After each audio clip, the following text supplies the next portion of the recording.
Bismillah. Assalamualaikum warahmatullahi wabarakatuh. Alhamdulillahi rabbil alamin. Wassalatu wassalamu ala asyrafil anbiya'i wal mursalin wa ala alihi wa sahbihi ajma'in wattabi'ina lahum bi ihsanin ila yaumiddin. Amma ba'du, fattaqullaha ayyuhal muslimun fa innahu qad fazal muttaqun. Ya ayyuhalladzina amanu taqullaha haqqa tuqatih wa la tamutunna illa wa antum muslimun. Kaum muslimin, kaum muslimat yang dirahmati Allah Subhanahu wa taala. Alhamdulillah, bersyukur kita kepada Allah Subhanahu wa taala pada kesempatan yang mulia ini kita diizinkan Allah berada di rumah Allah yang mulia ini.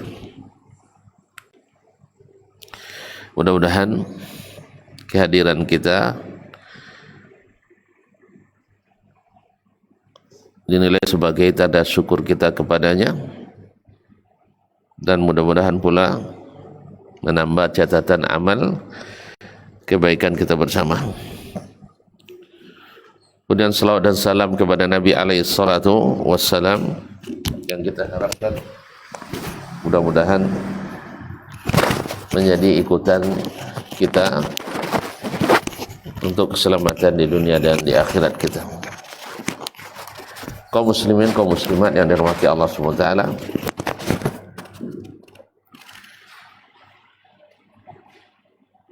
melanjutkan kajian kita pada kesempatan yang berbahagia ini yang sebenarnya masih berkaitan dengan tema yang sebelumnya, yaitu andainya mereka tidak angkat bicara. Berkata Imam Al-Ali bin Abi Talib radhiyallahu ta'ala an, "Law sakata al-jahilu 'anil kalam lantaha al-khilaf." Andainya orang-orang yang jahil itu tidak bicara, maksudnya bicara dalam agama, maka selesailah sebenarnya khilaf yang terjadi di antara kaum muslimin. Ma'asyiral kiram dirahmati Allah Subhanahu wa taala, dan Nabi alaihi salatu wassalam juga sudah awal-awal mengingatkan bahwasanya ketika kejahilan sudah merajalela dan ilmu sudah tidak zahir lagi, maka orang-orang akan menjadikan para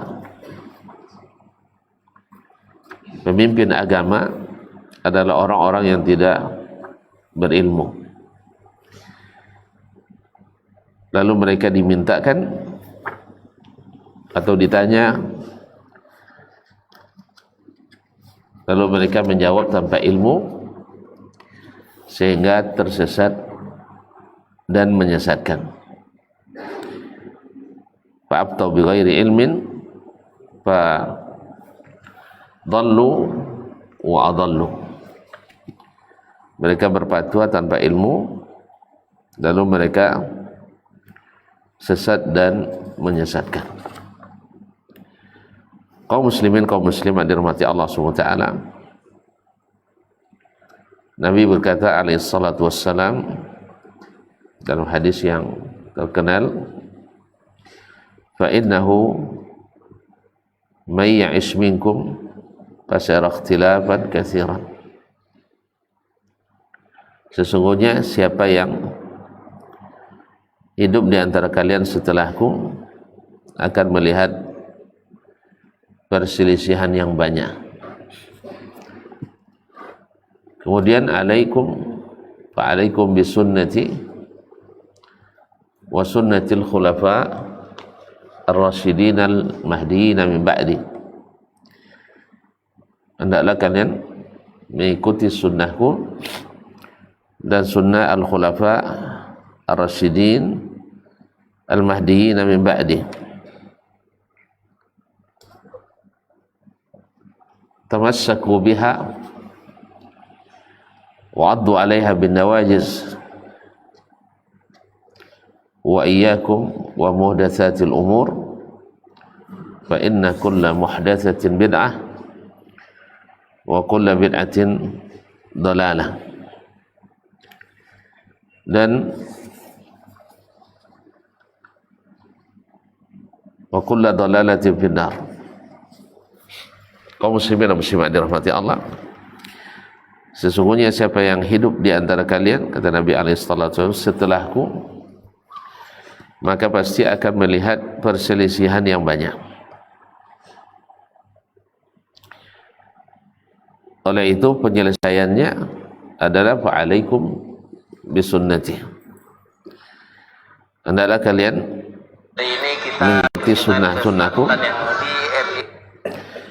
mengikuti sunnahku dan sunnah al-khulafa ar-rasyidina al-mahdiyyin min ba'di, dan sunnah para khulafa yang mendapatkan atau yang mengikuti hidayah setelahku, yaitu al-khulafa ar-rasyidin al-arba'ah, Abu Bakar, Umar, Utsman dan Ali radhiyallahu anhum ajma'in. Kemudian tamassaku biha, pegang teguh, wa'addu 'alaiha bin nawajis, dan gigit dengan gigi rahang kalian. Wa iyyakum wa muhdatsatil umur, dan jauhilah hal-hal yang diada-adakan. Fa inna kulla muhdatsatin bid'ah wa kulla bid'atin dalalah wa kulla dalalatin finnar. Karena sesungguhnya setiap yang diada-adakan itu adalah bid'ah, dan seluruh bid'ah itu adalah kesesatan, dan kesesatan itu adalah ke neraka. Berarti dengan meninggalnya Nabi alaihi salatu wassalam, itu adalah mulai pada proses umat itu menurun dari sisi keagamaannya. Karena zaman Nabi adalah puncak zaman keemasan Islam. Dan itu yang disampaikan oleh Nabi alaihi salatu wassalam, khairul quruni qarni thumma alladzina yalunahum thumma alladzina yalunahum thumma alladzina yalunahum. Sebaik-baik generasi adalah generasi di masaku, kemudian generasi setelahnya, dan yang setelahnya. Thumma ba'da dzalika yakunu ba'dahum qaumun yashhadun wa la yustashhadun. Datang masanya suatu kaum yang mudah memberikan kesaksian padahal tidak diminta memberikan kesaksian. Wa yakhunun wa la yu'tamanun. Dan mereka berkhianat dan tidak bisa diberikan amanah. Wa yanzurun wa la yufun, dan mudah bernazar tapi tidak menepatinya. Wa yadhharu fihi musiman, dan kelihatan pada mereka kesuburan badan. Ma'asyiral kiram dirahmati Allah Subhanahu wa taala, artinya kesenangan hidup di dunia. Maka sudah merupakan sunnatullah dengan meninggalnya Nabi alaihi salatu wassalam akan terjadi penurunan, akan terjadi penurunan mutu umat. Maka sahabat lebih afdal daripada tabi'in, dan tabi'in lebih utama dari tabi'in, dan seterusnya. Ibaratnya ibarat dari hulu, semakin ke hilir semakin keruh. Maka di saat seperti itu, untuk menghilangkan atau mengurangi, meminimalisir dari banyaknya ikhtilaf yang terjadi di antara umat ini, seperti kata Ali bin Abi Thalib tadi, adalah dengan mendiamkan ahlul jahal. Orang-orang yang jahil itu adalah harus diam, karena banyak daripada khilaf yang timbul karena memang orang-orang yang tidak berilmu, orang-orang jahil, ikut bicara tentang agama. Apa itu al-jahlu? Apa itu kejahilan? Kejahilan bukan lawan daripada kecerdasan. Kejahilan bukan lawan daripada kecerdasan. Karena orang cerdas mungkin saja jahil. Orang cerdas mungkin saja jahil. Sedangkan orang yang berilmu mesti cerdas. Karena untuk ilmu itu perlu kecerdasan. Apa bedanya cerdas dengan jahil? Apa bedanya cerdas dengan berilmu? Ilmu itu adalah harus dituntut. Innamal ilmu bitta'allum. Innamal ilmu bitta'allum. Ilmu itu adalah sesuatu yang perlu dipelajari. Ilmu itu datang dengan belajar. Ilmu datang dengan belajar. Sedangkan kecerdasan, tak belajar pun orang tetap cerdas.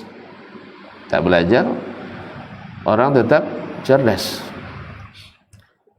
Makanya kaum muslimin dan muslimat, orang cerdas akan melahirkan pikiran-pikiran, tetapi belum tentu pikirannya sama dengan yang dikehendaki oleh ilmu. Misal, orang-orang cerdas di masa-masa jahiliyah, mereka punya pikiran-pikiran untuk pengembangan. Masuk dalam bab akidah, mereka merusak akidah. Masuk dalam ibadah, mereka berubah-ubah ibadah. Misalnya, terjadinya kesyirikan di kalangan umat di tempat yang tersuci, di tempat yang termulia, yaitu di Makkah Al-Mukarramah, yang di situ terdapat awwalu baitin wudi'a lin-nas, rumah pertama yang didirikan untuk beribadah kepada Allah Subhanahu wa taala. Pusatnya bumi ini dikotori oleh najis syirik, yang pelaku dan yang kreatornya adalah orang-orang petinggi-petinggi, orang-orang yang cerdas-cerdas di kalangan jahiliyah. Dari situ datanglah syubhat bahwasanya orang-orang itu adalah sebagai perantara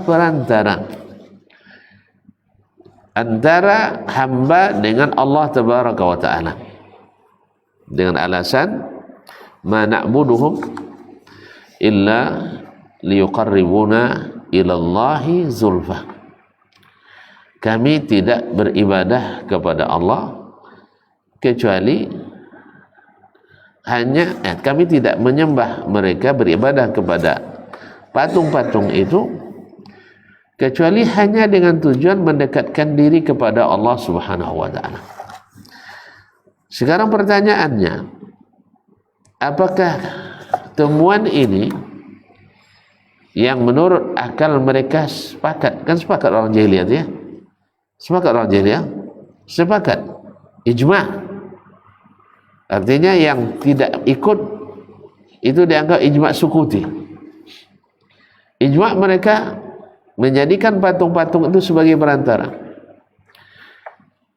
Nah, apakah mereka tidak cerdas? Cerdas sekali. Tapi apakah mereka berilmu? Tidak. Kenapa? Ilmu itu adalah warisannya para nabi. Warisannya para nabi. Makanya tuan-tuan mungkin pernah mendengar orang yang paling atau bapak pemikiran dunia, siapa namanya? Pak Haji Haji Haris ya? Aristoteles. Nah, dalam ilmu filsafat bapak pemikiran dunia adalah Aristoteles. Orang mana dia? Yunani kuno modern. Yunani kuno. Wafatnya 324 sebelum Masehi. Jadi sebelum Nabi Isa alaihissalam. Sebelum Nabi Isa. Nabi Isa kan Masehi, setelah Masehi kan? Ya, dinisbatkan tahun kepada beliau. Tahun Masehi. Berarti 324 tahun sebelum Masehi dia sudah wafat. Sudah dahulu.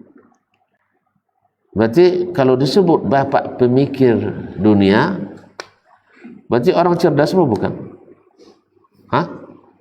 Ya, orang cerdas. Tapi apakah dia mendapat hidayah? Nah, dia tidak bisa mengenal siapa Tuhannya. Tidak tahu dia siapa pencipta. Walaupun dia sampai pada konklusi hasil pemikiran bahwasanya segala sesuatu yang ada mesti ada yang mengadakannya. Dan berdasarkan rumus itu, kaidah itu, alam raya yang penuh dengan keteraturan ini, terbit mentari pagi di ufuk timur, tenggelam di petang hari di ufuk barat. Begitu setiap hari.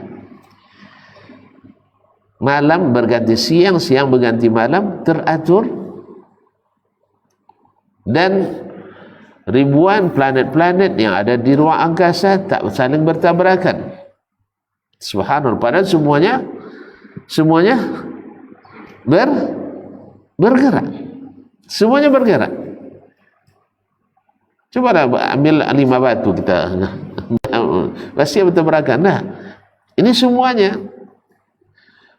Sampai dia bahas seperti itu, ini pasti ada yang ciptakan.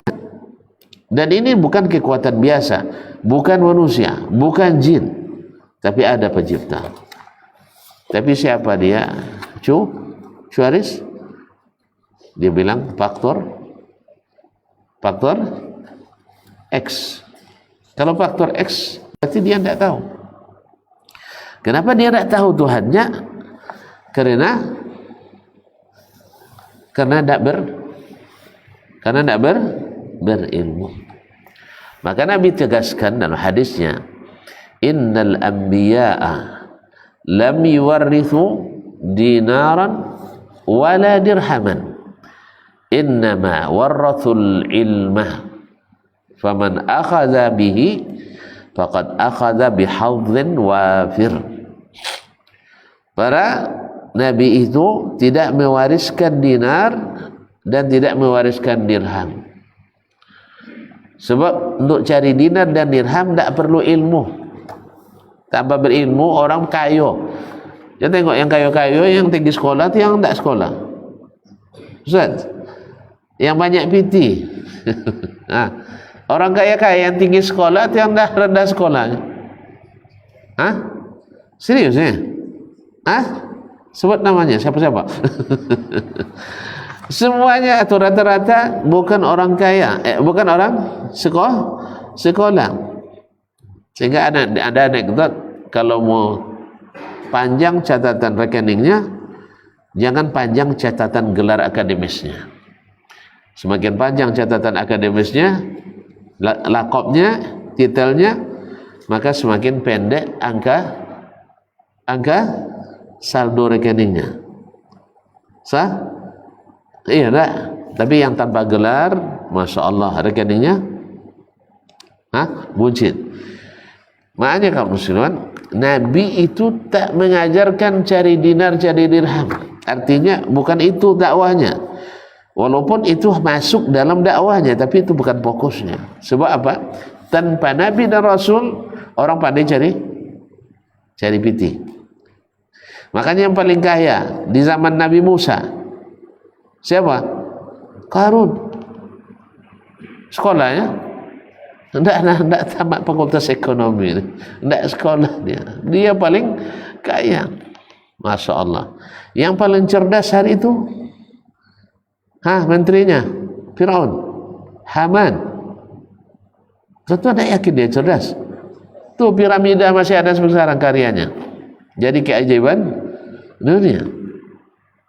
Sah? Tapi berilmu enggak, karena dia tidak mengikut Nabi Musa alaihi salam, dan beriman pada Nabi Harun alaihi salam.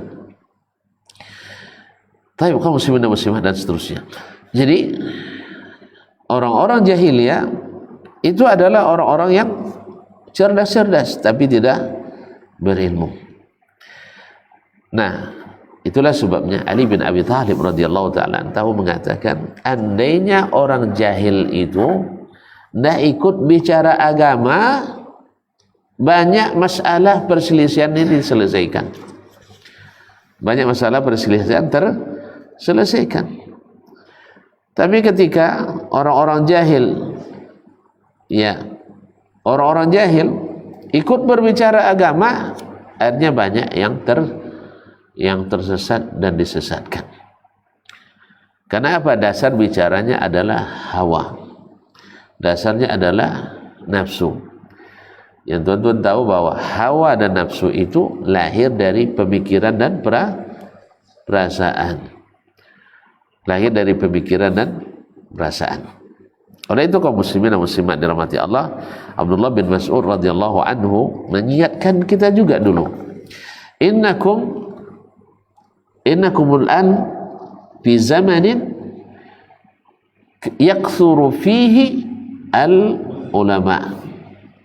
Kalian wahai sahabat, wahai para tabi'in, hari ini hidup di zaman banyak para ulama'nya.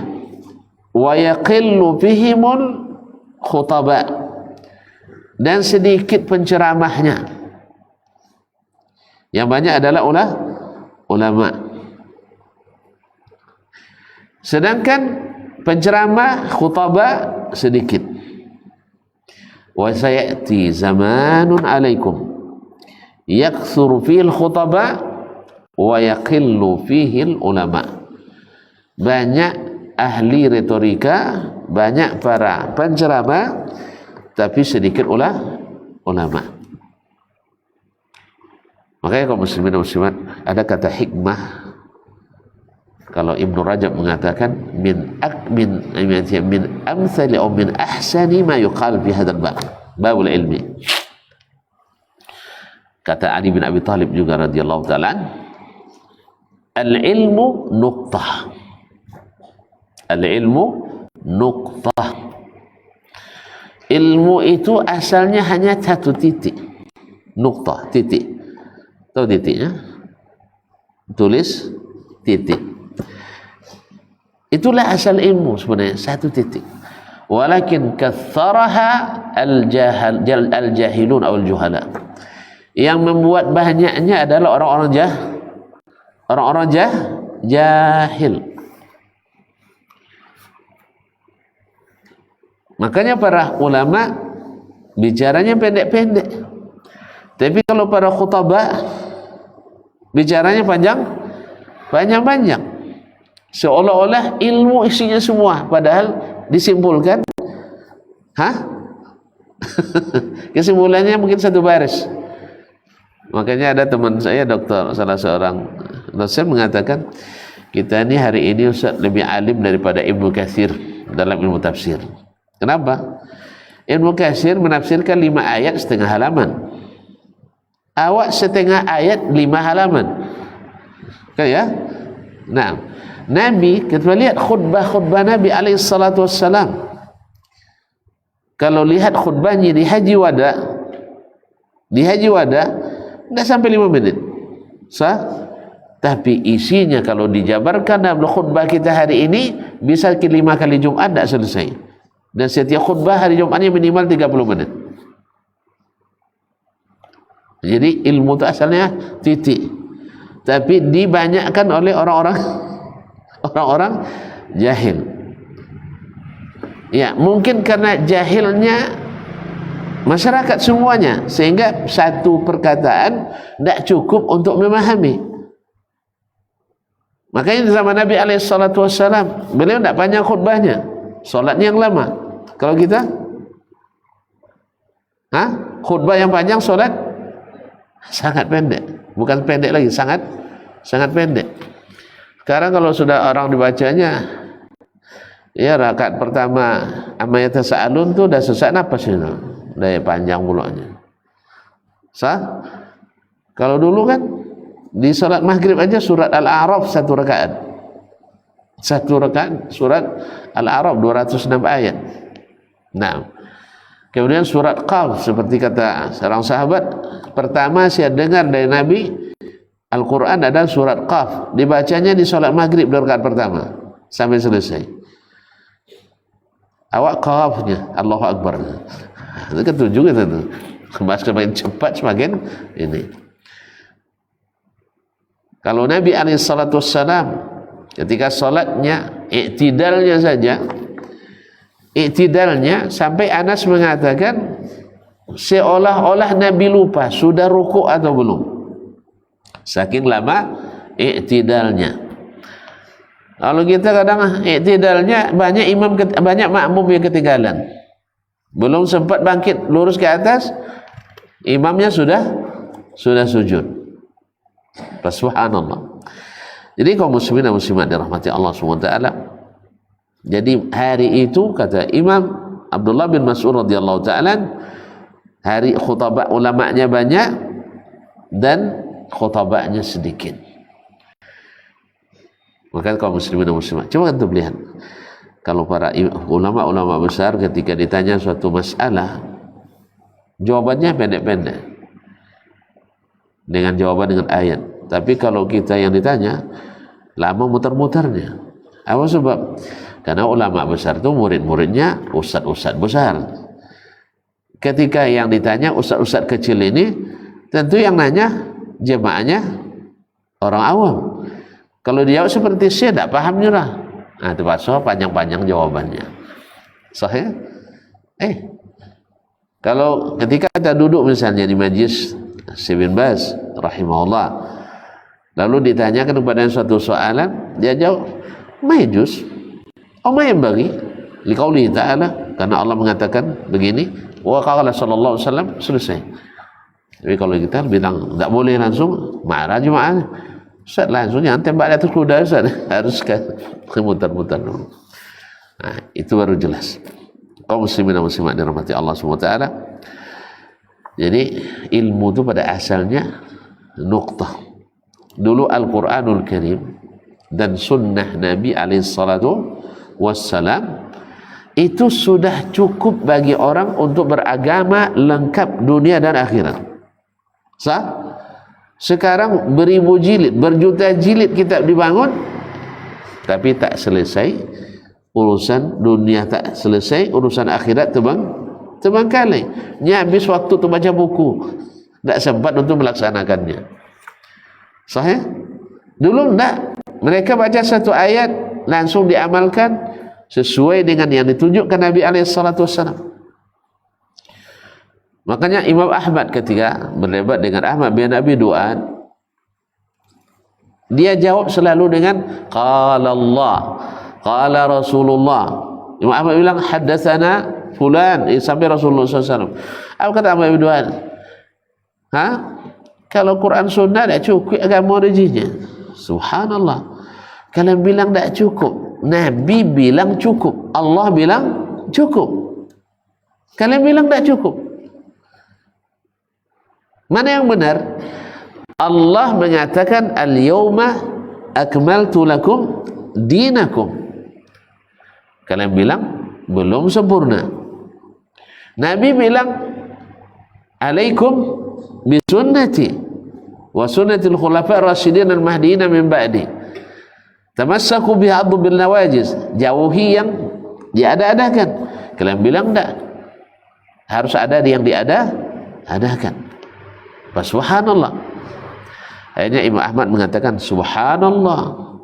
Alaysa an-nabiy sallallahu alaihi wasallam kana yakfihi al-kitab wa sunnah? Alaysa an-nabiy sallallahu alaihi wasallam qad bana hadha ad-din ala al-kitab wa sunnah? Bukankah Nabi selesai membangun agama ini, memperbaiki keadaan jahiliyah menjadi keadaan yang penuh dengan cahaya terang benderang, yang menghasilkan generasi yang tak satu pun personilnya yang tersesat. Dengan apa? Dengan apa? Al-Quran dan Sunnah. Al-Quran dan Sunnah. Tak ada generasi dari generasi umat Islam ini yang seluruh personilnya selamat dari kesesatan kecuali generasi sahabat Nabi SAW. Generasi tabi'in yang ikut sahabat sempurna selamat. Yang tidak sempurna ikut sahabat menyimpang. Sahih? Makanya ketika terjadi fitnah, ada aliran-aliran menyimpang, sahabat tak terlibat. Khawarij tak masuk mereka. Syiah tak ikut mereka. Qadariyah tak nimbrung mereka, bahkan berlepas diri daripada mereka. Generasi mana? Tabi'in. Satu penyimpangan cukup untuk mencoreng kita dari, atau mencoret nama kita dari Ahlussunnah. Bagaimana dengan beratus beribu penyimpangan? Coba lihat orang Khawarij, apa dia yang menyimpang? Orang Khawarij solatnya beda dengan kita. Solatnya sama dengan kita? Sama. Bahkan lebih rajin solat dari kita. Puasanya beda? Sama, tak beda. Hajinya sama? Sama. Nikahnya sama. Bedanya di mana? Ilmu, keyakinan. Satu masalah. Berpangkal dari satu masalah. Pelaku dosa besar kafir. Padahal Allah mengatakan qul ya ibadiyalladzina asrafu ala anfusihim la taqnatu min rahmatillah. Katakan hai hamba-hambaku yang melampaui batas, jangan berputus asa dari rahmat Allah. Berarti kalau tidak putus asa dari rahmat Allah, orang berdosa kafir enggak dia? Saya ulang kembali. Kalau dilarang berputus asa dari rahmat Allah, berarti orang pelaku dosa kafir atau bukan? Apa yang tidak kafir? Jawabannya adalah ahad. Wala yai'asu min rahmatillah illa al-qaumul kafirun. Tidak ada yang putus asa dari rahmat Allah kecuali orang kafir. Berarti orang pendosa besar tidak dihukum kafir. Kenapa berkata sesat? Kenapa berkata sesat? Karena kejahilan. Kok jahil? Hafiz Quran kok jahil? Hafiz Quran kok jahil? Pak, bisa hafiz jahil? Bisa. Karena Nabi katakan rubba hamili fiqhin laisa bifaqih. Berapa banyak orang yang pembawa fikih, kan dalil hadis dan Quran itu kan fikih tuh. Laisa bifaqih, dia tidak paham. Dia tidak paham. Makanya Nabi suruh menyampaikan kepada siapapun apa yang didengar dari beliau, karena ada yang lebih faqih yang akan mendengarkannya. Jelas? Contoh, murid-murid Yahya ibn Ma'in sedang diskusi hadis, hafal hadasana, ini fulan dhaif, fulan seterusnya. Tiba-tiba datang seorang ibu nanya perkara yang bagi kita mungkin mudah ya. Boleh tak wanita haid memandikan jenazah? Tak bisa mereka jawab. Padahal dia ulama-ulama besar hadis. Tiba-tiba ada penyelamat. Datang apa? Penyelamat. Datang Abu Thawr, murid Imam Asy-Syafi'i, seorang faqih. Nah, tanya tu syekh tu, dia tahu. Jawabnya boleh. Setelah ibu tu pergi, yang bertiga menanya, di mana dapat aku jawabannya? Hadis yang kalian riwayatkan.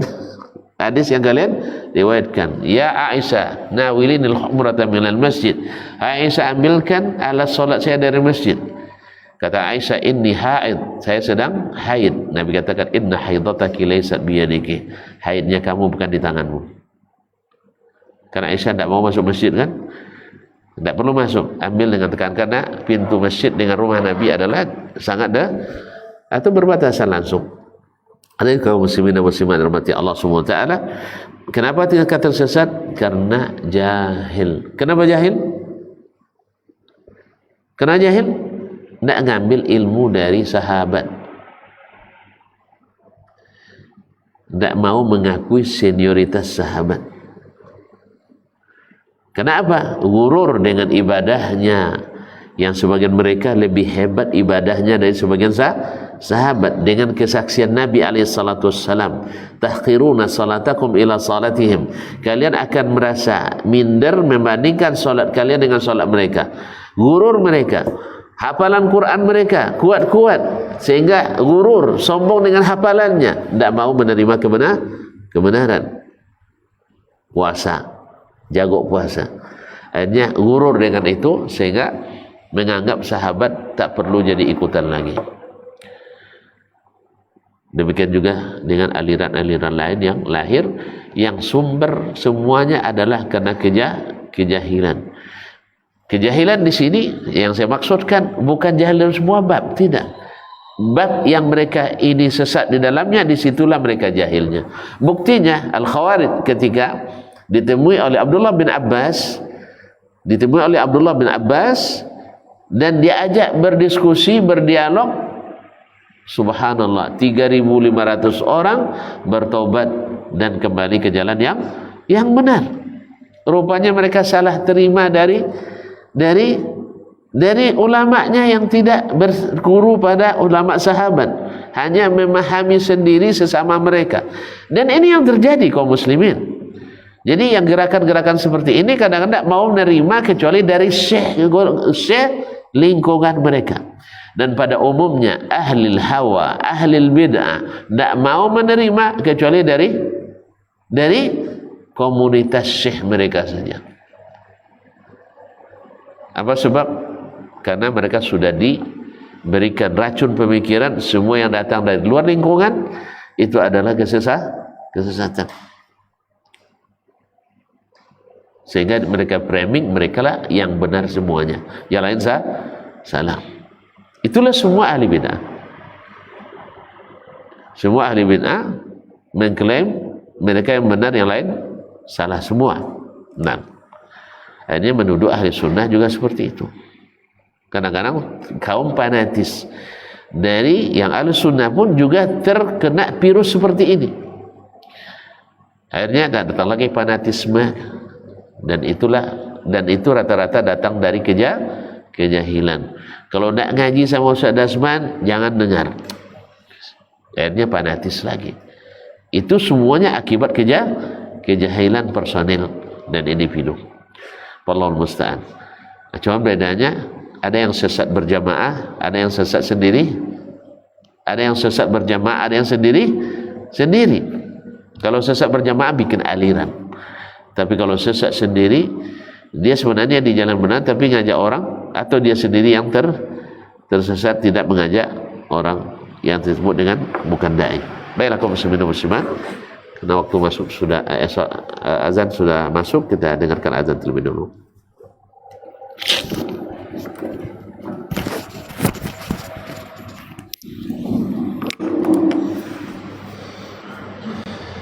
Allah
khusus, yaitu faktor humannya. Sebab saukuniyah memang sudah sunnatullah, setiap umat itu baik secara internal maupun eksternalnya mesti ada perselisihan, tidak bisa dihilangkan. Mana bisa dihilangkan? Karena Allah menghendaki itu kada hikmah supaya setiap kita ada ujian istiqamah, ujian teguh, as-sabat alal haq. Kita diuji oleh godaan-godaan, bahkan tekanan-tekanan, bahkan intimidasi-intimidasi. Kalaulah para nabi yang membawa kebenaran itu tak selamat dari ujian itu, maksudnya tidak bebas dari ujian itu. Kalau hari ini misalnya para pembawa kebenaran yang ingin kembali kepada Islam seperti zaman Nabi dan para sahabat, amalannya, keyakinannya, bahkan muamalahnya akan disorot dengan tuduhan-tuduhan yang bermacam-macam.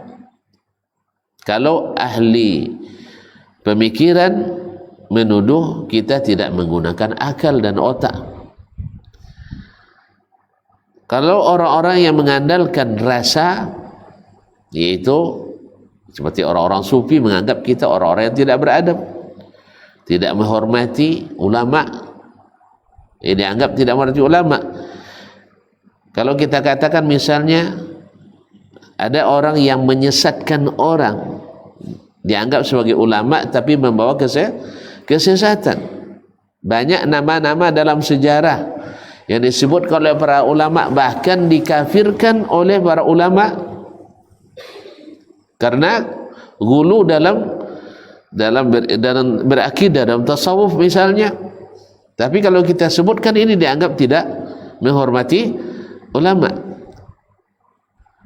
Tapi kadang-kadang yang mengatakan itu tidak menghormati Nabi SAW. Itu sudah sunnatullah. Maka hikmah Allah dan keadilannya, kita diuji dengan sesama kita, umat manusia. Seperti dalam firman Allah dalam surah Hud 119, walau syaa rabbuka la ja'ala an-nasa ummatan wahidah. Kalau Rabbmu menghendaki, Allah jadikan umat ini semua, manusia ini semua satu umat. Artinya satu keyakinan, satu ibadah dan sebagainya. Wala yazaluna mukhtalifin. Tapi mereka senantiasa akan berikhtilaf secara kauni, bukan syar'i ya, secara kauni. Artinya ikhtilaf itu tidak bisa dihapus. Tapi apakah disuruh? Saya ulang kembali. Ikhtilaf, perselisihan antara umat tidak bisa dihapus, sahih? Tapi apakah disuruh? Tidak diperintahkan. Sama dengan maksiat, bisa dihapus? Tidak, tapi disuruh? Tidak. Kesesatan, aliran-aliran sesat, banyak atau sedikit? Banyak. Bisa dihilangkan? Bisa dihilangkan? Tidak, tapi disuruh kita ikut, disuruh mendukung, disuruh membiarkan? Tidak. Kita wajib mengingat umat yang berilmu, wajib mengingatkan bahwa selain dari ilmu mesti kesesatan. Ilmu itu apa? Al-Quran dan Sunnah menurut pemahaman Nabi dan para sahabat. Bukan Al-Quran dan Sunnah pemahaman kita hari ini. Sebab berapa banyak amalan-amalan yang ada-adakan karena apa? Pemahaman orang sekarang, bukan pemahaman di zaman Nabi SAW. Sehingga lebih banyak, seperti kata sebagian ulama, di antara Syekhul Islam Taimiyah rahimahullah, banyak kesesatan timbul karena memakai dalalah umum ayat-ayat dan hadis, padahal di zaman Nabi tidak diamalkan seperti itu. Zaman Nabi tidak diamalkan. Ya, banyak amalan-amalan karena perintah-perintah umum. Seperti yang sering kita sebutkan, contohnya ibarat martabak Mesir katanya. Yang dapat martabak Mesir. Martabak Mesir bahannya apa? Tidak tahu ya. Nah, nanti kita cari selepas ini. Nah, telur. Terus subhanallah, tepung. Sudah itu daging. Sudah itu makan aja yang tahu. Makan mentega, minyak, sah? Halal tidak semuanya? Halal. Ada sertifikasi halalnya, sah? Lalu diaduk, airnya digoreng ya? Iya kan? Nah, habis itu jadi martabak Mesir. Halal tak? Halal. Lalu diilustrasikan pula amaliyah kita yang kita kerjakan dengan model martabak Mesir tadi. Baca Quran dianjurkan tak? Baca Quran dianjurkan tak? Boy, dianjurkan. Ada batasan baca Quran mesti di sini, mesti di sini? Enggak. Sah? Taib. Berarti kalau boleh baca Quran di manapun, berarti berlaku di tempat manapun. Nak di kuburan? Sah? Iya. Kan makna umum, mutlak. Boleh dibaca di mana? Mana saja. Paham ya tak? Boleh dibaca di manapun. Taib. Kemudian membaca di rumah orang meninggal. Boleh tak baca Quran di situ? Baca Quran di rumah orang meninggal haram? Hah? Tak boleh? Tak boleh, dapat syubhatnya. Tak boleh baca Quran di rumah orang meninggal. Jadi orang tua dan orang mati tak boleh baca Quran lagi di situ. Ya Syekh, baca Quran. Saya tak nanya bawa baca Quran bersama wiridan, bukan itu maksud saya. Baca Quran boleh apa tak? Subhanallah. Boleh baca Quran? Berarti kalau itu, kalau tak boleh berarti diambil Al-Quran di rumah orang meninggal semua. Tak boleh baca Quran 50 hari. Tidak ada batasan. Boleh baca Quran. Taib, ziarah ke rumah orang meninggal boleh? Disunahkan? Mesti satu orang atau boleh beramai-ramai? Boleh beramai-ramai. Taib. Jadi baca Quran sunnah, baca tahlil sunnah, baca meramaikan datang ramai-ramai sunnah. Kemudian apa lagi? Berdoa sunnah. Kenapa tidak boleh kenduri kematian? Bahannya semuanya adalah sunnah. Sah? Seperti martabak Mesir tadi. Gimana Ustaz? Masuk kaji? Masuk kaji? Iya masuk. Kalau tidak berilmu, masuk. Main kias seperti ini masuk. Apa sebab? Bahannya bahan halal semua. Sah? Bahannya semua bahan halal. Makanya saya katakan martabak Mesir halal karena belum ada proses yang haram. Coba kalau dengan bahan yang sama, apa bahannya tadi? Tepung. Diproses sampai menjadi khamar. Halal apa haram? Padahal balangnya asalnya bahannya halal semua. Taib. Saya nanya, khamar seluruh bahannya halal atau haram? Pandai bikin khamar? Pandai bikin khamar? Oh enggak ya, alhamdulillah. Bagus. Nah, khamar bahannya dari kurma bisa. Sah? Kemudian dari anggur bisa. Dari apple bisa. Sah? Dari apa lagi? Macam tak tahu aja. Dari enau bisa. Aren. Sah? Apa lagi? Cabai bisa? Dari cabai bisa? Enggak. Kelapa, Masya Allah. Banyak bahannya. Ini semua bahannya halal kan? Taib. Yang membuat dia haram apa? Prosesnya. Jelas? Jadi bahan untuk kenduri arwah 7 hari, 3 hari, 40 hari, bahannya halal. Yang membuat dia haram adalah promosi, prosesnya. Nabi tidak pernah memproses seperti yang kita proses hari ini. Paham? Paham tak? Hah? Bilang paham. Kalau tidak selesai kita. Nah, jadi kaum muslimin, jelas bahannya halal, tapi ketika prosesnya tidak sunnah, maka bahan-bahan yang sunnah tadi bisa menjadi apa lawan sunnah? Bid'ah. Bid'ah halal apa haram? Tapi ada bid'ah hasanah. Hah? Bid'ah hasanah pun tetap haram karena dilarang. Dilarang. Ma'asyarul kiram dirahmati Allah SWT. Jelas? Tapai halal apa haram? Halal. Karena suka ya? Hawa itu jawabannya. Hah? Tapai itu? Tapai ubi? Tapai pulut? Halal kan? Separahan halal enggak itu? Nah, nanti buat wah, tetalu pakai tapai kan? Halal apa tidak? Ini bagi yang tidak suka, tidak mau bilang, apalagi yang sudah asam urat, tidak mau dia. Halal. Apa sebab? Karena dia prosesnya belum memabukkan. Tapi kalau sudah sampai pada jadi khamar dengan bahan yang sama, halal apa haram? Halal apa haram? Haram.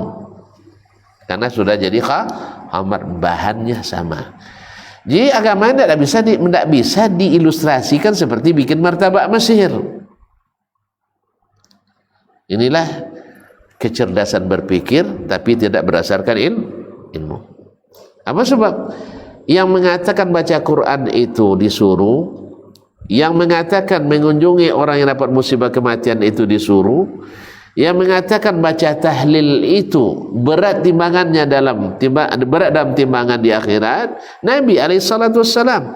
Tapi pernah Nabi membuat prosesi meninggal Hamzah di perang Uhud, diberah dadahnya, dikeluarkan jantungnya, dimakan oleh Hindun.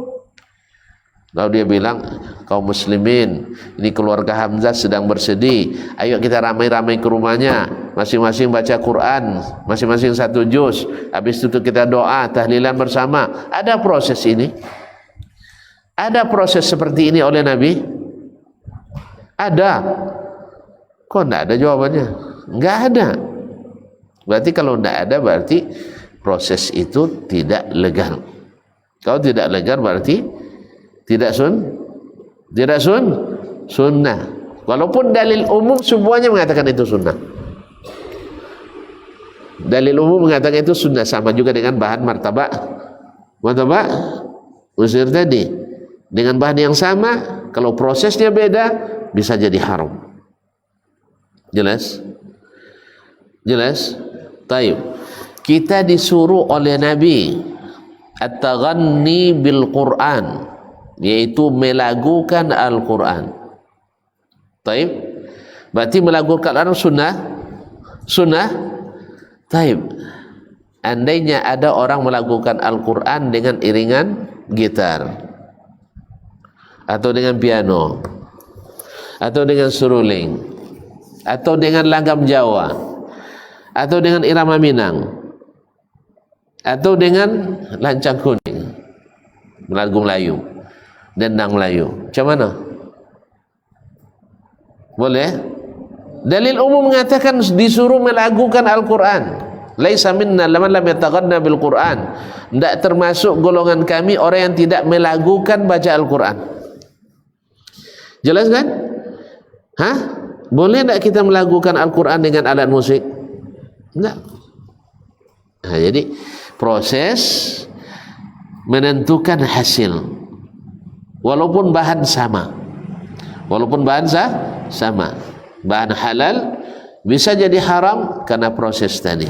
Al-Quran bisa jadi penyesat kalau salah proses. Tadi sudah sebutkan sesatnya golongan sesat rata-rata pakai Al-Quran punya dalil.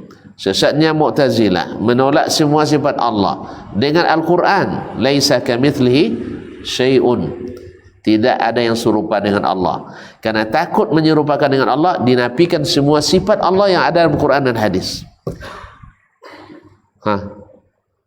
Sesat tak? Kok pakai Al-Quran bisa sesat? Iya, karena salah pasang ilmu. Salah pasang ilmu. Di mana tahu salah pasang ilmu? Karena tidak mengacu kepada Nabi dan para sahabatnya. Dia pahami bebas sebebas-bebasnya. Diikuti oleh Jahmiyah. Orang Syiah tersesat karena hadis Nabi SAW. Man kuntu maulahu fa aliyun maula. Siapa yang mengakui saya sebagai pemimpinnya, mesti menjadikan Ali sebagai pemimpinnya. Ada dia tafsirkan, harusnya setelah Nabi wafat yang jadi khalifah adalah Ali bin Abi Thalib. Berarti Abu Bakar merampas, Umar merebut, Utsman mencaplok. Coba bayangkan. Abu Bakar merampas, Umar merebut, Utsman mencaplok. Penjahat semuanya. Kenapa? Salah memahami hadis Nabi SAW. Karena sahabat ijma' mengatakan Abu Bakar afdalus sahabat yang paling afdal. Ini yang melakukan kesesatan ini orang-orang cerdas semua. Sampai hari ini yang jadi ahli syubhat juga orang-orang cerdas. Bukan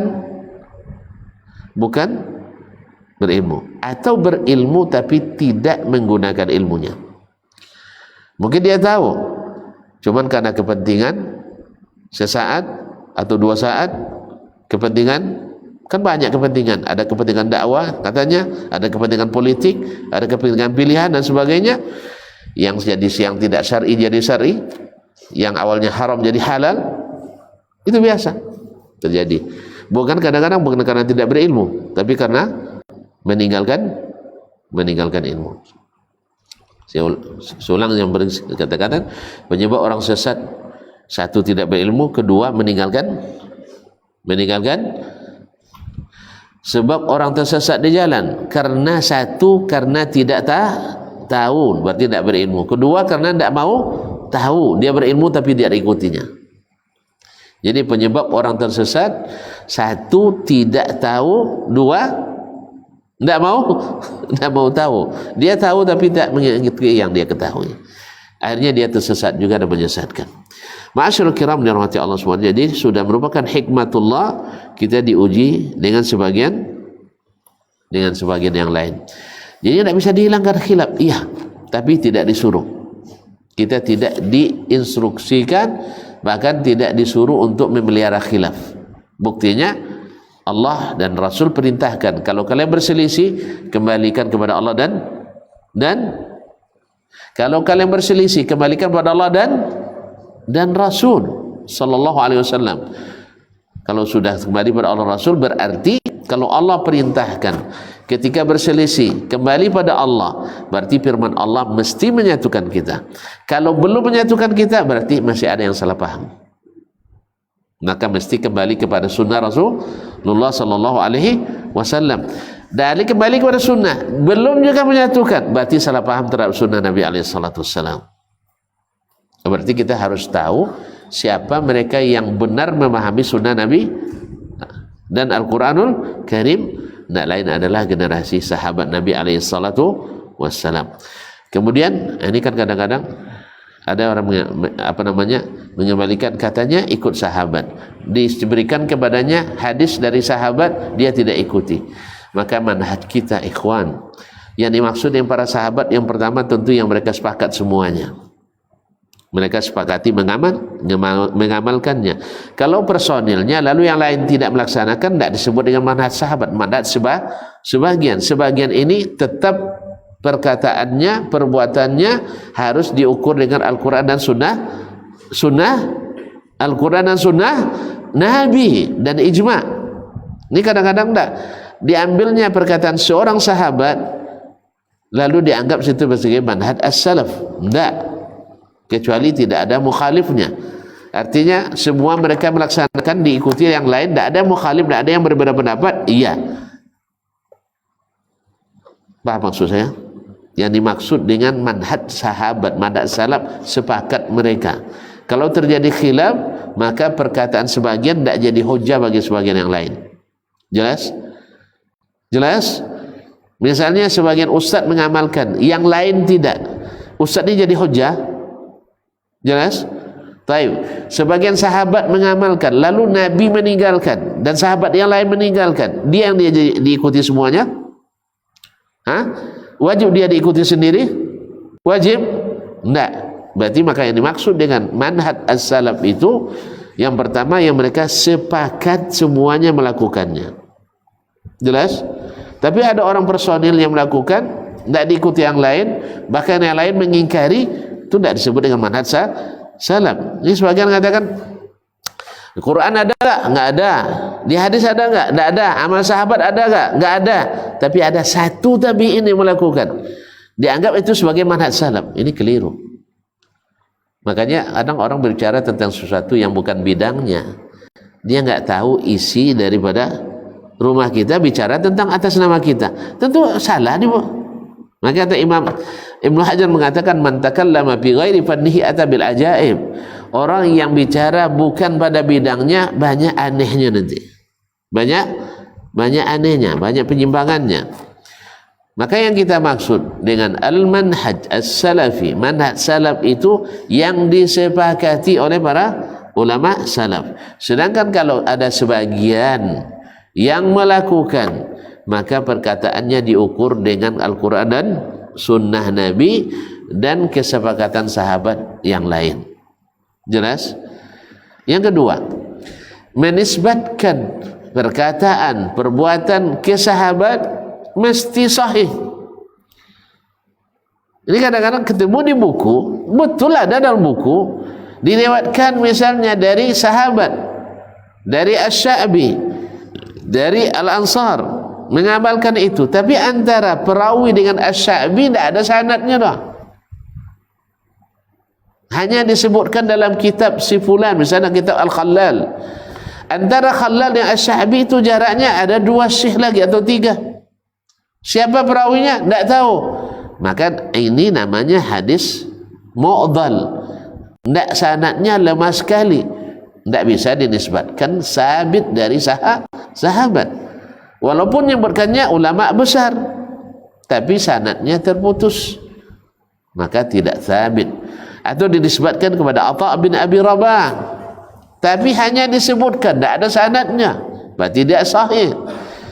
Atau dinisbat kepada Umar bin Khattab radhiyallahu ta'ala anhu, bahwa Umar mengatakan sedekah hari pertama tahan untuk 3 hari, maka sedekah hari ketiga, hari ketiga tahan untuk sehari ke-7, sedekah pada hari ke-7 kedurian, sedekah hari ke-14, hari ke-40, hari ke-100. Betul disebutkan dalam kitabnya As-Suyuti dalam Al-Hawi fil Fatawi, dan juga dalam kitabnya Syarhus Sudur, tapi tanpa sanad. Hadis tanpa sanad namanya hadis palsu. Jelas? Jadi bukan hanya ada dalam kitab. Makanya manhaj as-salaf ahli hadis itu, satu, mesti sahih penisbatannya. Yang kedua, mesti sahih pengambilan dalilnya. Kalau tidak dianggap sebagai manhaj salaf. Apa sebab? Tidak sabit, tidak sahih. Jadi kadang-kadang orang asal dapat buku, ada dalam buku si fulan, nama besar penulisnya jadi tumbal. Ini memang Suyuti imam nih, 800 kitab yang ditulisnya. Nabi tidak ada nulis kitab, tapi benar semuanya. Sah? Ini 800 kitab, kalau banyak salahnya harus dikatakan salah, karena yang tidak salah itu hanya Rasulullah sallallahu alaihi wasallam. Maka perkataan Imam Suyuti tidak akan mengalahkan hadis Nabi. Perkataan Imam Ahmad bin Hanbal tak akan mengalahkan hadis Nabi. Perkataan Imam Syafi'i tak boleh mengalahkan hadis Nabi alaihissalatu wassalam. Apalagi perkataan itu tidak sabit, tidak bersanad, walaupun mengatakannya ada seorang imam. Jelas ya? Ini dah mulai loyo nampaknya. Awak baru bersemangat nonton dah loyo pula. Salah satu sebabnya ini adalah sebab kauni, yaitu Allah ingin menguji kita sebagian dengan sebagian yang lain. Yang kedua jadi sebab kauni juga adalah kematian Nabi alaihissalatu wassalam. Sebab di zaman Nabi masih hidup terjadi perselisihan, dibawa ke Nabi, selesai. Sah? Selesai tak? Selesai. Terjadi khilaf antara Ammar dan Umar, bawa ke Nabi, selesai. Terjadi khilaf antara Zubair bin Awam, antara seorang Ansar, bawa ke Nabi, selesai. Terjadi khilaf antara si fulan dan fulan, bawa ke Nabi, selesai. Tapi setelah Nabi wafat, yang mau bawa kepada Abu Bakar, selesai. Yang tak mau, ada. Itulah yang membuat akhirnya merintis aliran subhanallah, yang merintis aliran sesat karena tidak mau kembali pada sahabat. Rata-rata mereka yang aliran-aliran sesat itu adalah yang tidak mau kembali pada khulafa ar-rasyidin, para sahabat Nabi alaihi salatu wassalam. Kalau mereka kembali kepada sahabat, tak akan tersesat. Akhirnya mereka buat pemikiran sendiri, jalan sendiri, pemahaman sendiri, akhirnya sesat berjamaah. Jadi dengan dapatnya Nabi alaihissalam, maka akhirnya terjadi khilaf itu tidak seperti di zaman Nabi selesainya. Nah, di antara dalilnya adalah firman Allah surah An-Nur, "Inna ma kana qaulal mu'minina idza du'u ila Allah wa rasulihi liyahkuma bainahum ay yaqulu sami'na wa ata'na wa ulaika humul muflihun." Berkata orang beriman, bila dibawa kepada Rasul untuk memutuskan suatu perkara, mereka akan katakan sami'na wa ata'na, kami dengar dan kami taati. Mereka adalah orang yang sebenarnya mendapatkan kemenangan. Kemudian masih banyak ayat dalam masalah itu. Yang ketiga, di antara sebab kauni itu adalah wafatnya para sahabat. Itu semakin parah perselisihan umat. Sebab apa? Generasi yang selamat itu sudah pergi. Generasi yang selamat itu sudah pergi. Nah, tinggal lagi antara tabi'in dengan tabi'in, tabi'in dan tabi'in. Yang ikut sahabat tentu akan berbeda dengan yang tak ikut sahabat. Walaupun hanya dalam suatu masalah akidah, walaupun sebagian besarnya masih sama, tapi yang satu berkeakidah Khawarij, menyimpang dari jalan sahabat. Tentu yang ikut sahabat pada tabi'in otomatis tersendiri, dan yang golongan sesat otomatis ramai-ramai. Apa sebab? Aliran sesat itu lebih banyak daripada aliran. Mana yang lebih banyak, aliran sesat apa aliran selamat? Aliran sesat lebih banyak. Nabi katakan umat ini akan terpecah jadi 72 golongan. Semuanya masuk neraka kecuali satu. Siapa? Yang seperti saya dan sahabat saya hari ini. Nah, sekarang sahabat yang direstui Allah itu sudah pergi semuanya. Dengan wafatnya sahabat Wathilah bin Al-Asqa Al-Laisi di Mekah tahun 113, sahabat terakhir meninggal, maka pintu fitnah itu semakin terbuka lebar di depan umat Islam. Tapi alhamdulillah waktu itu masih kebanyakannya masih ikut para sahabat Nabi alaihissalatu wassalam. Kemudian ada sebab-sebab yang bersifat khusus, yang bersifat manusiawi, bukan sunnatullah, yang tak bisa dielakkan, tapi kita sendiri yang melakukannya. Yang pertama adalah kaum muslimin tidak ketat lagi berpegang teguh pada Al-Quran dan Sunnah, sudah longgar. Khususnya ketika terjadi masalah-masalah kontemporer, masalah-masalah yang melahirkan khilaf, itu ada yang pihak ke sini, ada yang pihak ke sana. Berbeda dengan zaman sahabat, bila terjadi khilaf mereka menjauhkan diri dari khilaf tersebut, tidak berpuak ke sini dan tidak pula membela yang ini, tapi berusaha untuk mempertemukan mereka kembali. Kalau di zaman kita enggak, kalau enggak ikut saya berarti musuh saya. Sah? Zaman ini Allah musta'an. Ini sebab ini karena kita sendiri yang melakukannya, lemah dalam berpegang teguh pada Al-Quran dan Sunnah. Dan berapa banyak kita saksikan orang-orang hebat, Masya Allah ketika belajar mungkin mumtaz, excellent, istimewa. Masya Allah ketika belajar amalannya luar biasa, bagus. Tapi setelah masuk ke medan dakwah hilang, entah kemana. Seolah-olah tidak pernah belajar sama sekali. Bahkan kadang-kadang cenderung memusuhi yang dulu dia amalkan, yang dulu dia yakini, yang dulu dia pelajari, tapi memusuhi hanya kepentingan sesaat. Karena ingin diterima oleh semua kalangan. Mana mungkin manusia bisa diterima oleh semua kalangan? Mungkin? Mungkin tidak mungkin. Nabi saja tidak diterima oleh semua kalangan. Bahkan Allah sendiri juga tidak diterima oleh semua hambanya. Allah sendiri tidak diterima oleh semua hambanya. Kan banyak orang, mana yang banyak, orang kafir atau orang muslim? Orang kafir itu yang ciptakan siapa? Allah juga. Tidak diterima oleh orang kafir. Jangan bermimpi seperti Imam Syafi'i, siapa yang bermimpi diterima oleh semua orang, siap-siap untuk gila. Siap-siap untuk gila. Tidak mungkin. Makanya kalau gitu kata Imam Syafi'i, fal takun ma ahlil haq. Engkau tetap bersama ahli kebenaran, bukan ahli ketenaran, atau bukan ahli pembenaran, tapi bersama ahli kebenaran. Karena itu yang diridhai kebersamaannya, dan itu yang diridhai kepentingannya. Sebab kedua yang membuat kita juga terfitnah oleh ikhtilaf yang berkepanjangan adalah makar musuh-musuh Islam dan kaum muslimin. Musuh Islam ini tak pernah berhenti mendidik umat Islam untuk bermusuhan sesamanya. Di barat didirikan pusat-pusat studi Islam yang mengkaji aliran-aliran sesat dalam Islam, lalu diambil syubhatnya, lalu dimasukkan ke dalam otak-otak anak cerdas kaum muslimin di seluruh dunia. Pilihkan orang-orang cerdas dari negara ini muslim, bawa ke sana, masukkan syubhat itu. Pilih dari sini muslim, masukkan syubhat itu. Baik Arab maupun Ajam, semuanya kena.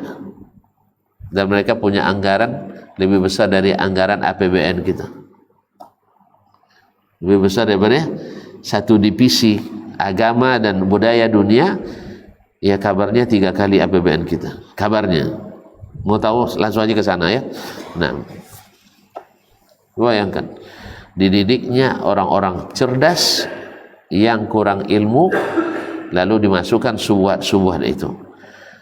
Mereka tentu tidak disebutnya subuhat, ini harus dibawa pulang, bukan itu katanya. Dia sebutkan ini temuan baru Islam. Nah, dulu tidak ditemukan oleh para ulama Islam. Itu mantap tuh bunyinya. Yang kawan perginya kosong. Ya gimana kena kosong? Jangankan hafal 30 juz 30 saja tidak lancar.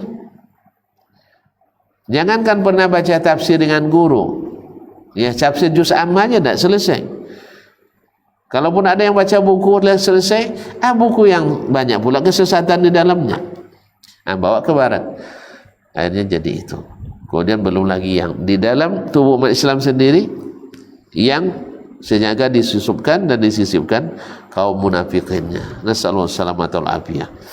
Dan ini banyak. Sejak zaman Nabi sendiri sudah ada orang-orang yang seperti Abu Amir Ar-Rahib, ketika dia murtad dari Madinah, akhirnya dia diterima oleh orang Romawi di Syam, diberikan pelayanan, diberikan fasilitas, diberikan pemahaman, akhirnya ujung-ujung puncaknya dia membangun Masjid Dirar di Madinah. Masjid Dirar di Madinah. Tak tahu tuan-tuan, itu masjid internasional itu. Ada campur tangan Romawi, Nasrani di dalamnya untuk mengadu domba umat Islam yang didukung oleh kaum munafikin Madinah di bawah pimpinan Abdullah bin Ubay bin Salul, yang tujuannya sama, menghancurkan Islam dan dakwah, menghancurkan Nabi alaihissalam dan para sahabat. Cuman waktu itu wahyu masih turun. Jadi diberitahukan kepada Nabi Nabi pada waktu itu sedang pergi ke perang Tabuk yang jauhnya bagaimana? Hanya 777 kilo. Jauh kan? Aman mereka. Selama Nabi pergi membangun masjid Dirar dan aman. Sebelum pergi mereka minta Nabi untuk sholat di situ. Peresmian. Peresmian. Masya Allah, diminta Nabi nak meresmikan, Pak. Karena Nabi mau pergi perang Tabuk, kata Nabi nantilah setelah pulang. Mereka sebenarnya berharap Nabi tak pulang lagi. Itu harapan mereka. Nabi tak pulang lagi. Ternyata Nabi pulang juga. Berdoa mereka tu Nabi tak pulang. Tapi Allah menghendaki Nabi selamat. Ketika selamat, pura-pura lagi mereka minta diresmikan. Lalu turun Jibril membawa wahyu dari Allah Subhanahu wa ta'ala bahwa Masjid Dirar itu jangan kau sholat di situ, nanti legal formal dia, tapi runtuhkan dan dibakar oleh Nabi alaihi salatu wassalam. Nah sekarang datang orang munafikin zaman sekarang, masjid-masjid yang di dalamnya dikaji sunnah disebut Masjid Dirar, lalu dikaitkan dengan ini orang munafik yang mendirikannya, orang Yahudi. Subhanallah, ada wahyu mengatakan itu? Ada wahyu mengatakan Masjid Abina, Masjid Dirar? Bisa? Tidak ada. Tapi ada mulut-mulut berdosa yang mengatakan itu? Ada. Dapat wahyu dia? Tidak. Alasannya ada? Alasannya apa? Karena tidak sama aliran dengan kita. Apa aliran tidak sama? Kenapa tidak sama? Karena yang satu beriman pada Al-Quran dan Sunnah seperti zaman Nabi dan para sahabat. Yang satu beriman juga pada Al-Quran Sunnah tapi membelok-belokkan Al-Quran dan Sunnah seperti tadi, seperti buat martabak Mesir. Ilmunya ilmu martabak Mesir, bukan ilmunya Nabi dan para sahabatnya. Kalau kita pakai ilmu Nabi dan memahami Al-Quran, selesai. Ini ayat tentang berzikir, kita tinggal bentangkan zikir Nabi selesai sholat seperti apa, ikuti. Doa Nabi sehari semalam, ikuti. Selesai. Jangan dipakai bahwa kita disuruh berzikir, oleh sebab itu sekarang zikir daripada 33 kali subhanallah menjadi 3333 kali. Antum sudah memprosesnya dengan proses ilegal. Namanya nomor serinya B. Apa itu? Bina. Apa sebab? Nabi bilang 33, atau bilang 3333. Dari mana? Atau antum ganti zikir subhanallah dengan membaca tahlil 50 kali, 100 kali dengan alasan afdaluz zikri la ilaha illallah. Zikir yang paling afdal adalah la ilaha illallah. Betul, zikir paling afdal la ilaha illallah. Tapi di sini Nabi bukan bertahlil membaca la ilaha illallah 100 kali. Beliau hanya membaca 3 kali.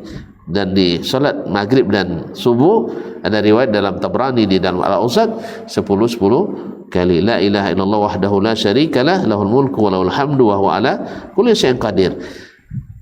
Jangan antum rubah itu. Tapi kalau antum pakai martabak Mesir rumusnya, antum rubah. Karena dikiranya semua jadi martabak Mesir. Ada yang jadi khamar, ada yang jadi cuka, ada yang jadi martabak Mesir. Kalau jadi Mesir halal, kalau jadi khamar haram, jadi cuka halal. Jadi prosesnya harus benar. Dan itu tidak bisa kita buktikan kecuali dengan prakteknya di zaman Nabi dan para sahabat. Kalau dibuka semuanya, itulah aliran sesat, karena semuanya membuka keran menurut keinginan masing-masing. Allah musta'an. Kemudian yang ketiga adalah banyaknya kerusakan dan maksiat, dan tidak ada amar ma'ruf nahi mungkar.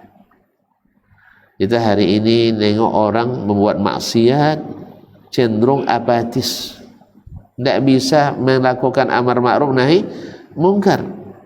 Temu anak gadis, anak bujang jam 11 malam masih berdua juga bercerita. Apa ini berceritakan? Jam 12 malam? Kalau sudah 12, apa lagi yang diceritakan? Tidak ada hari besok lagi. Atau sebagian buat aturan boleh bertamu sampai 10 malam. Orang berzina tidak tengok waktu doi. Bukan di atasnya 10 aja.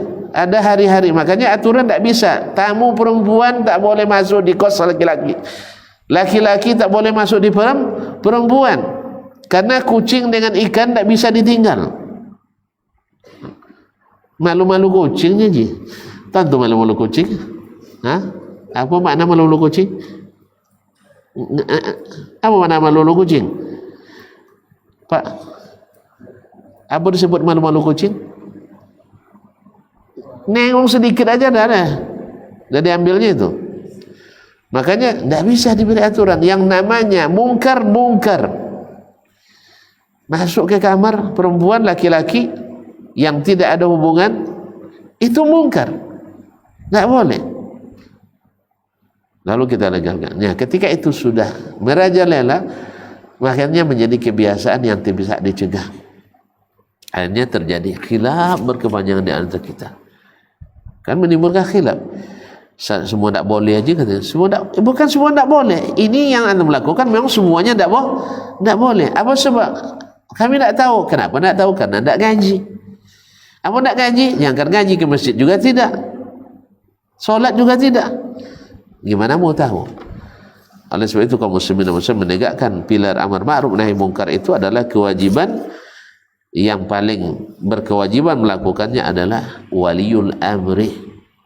Orang-orang yang diberi tanggung jawab mengurus umat, mengurus masyarakat. Nah, yang keempat yaitu banyaknya orang yang tidak lagi menghormati para pemimpin.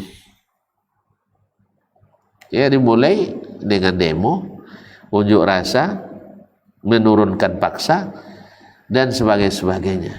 Ini awalnya. Sudah itu nanti baru angkat senjata, melakukan teror di sana sini dengan alasan agama. Padahal agama dari situ tak ada hubungannya sama sekali. Akibat tidak mau belajar kepada sahabat Nabi SAW.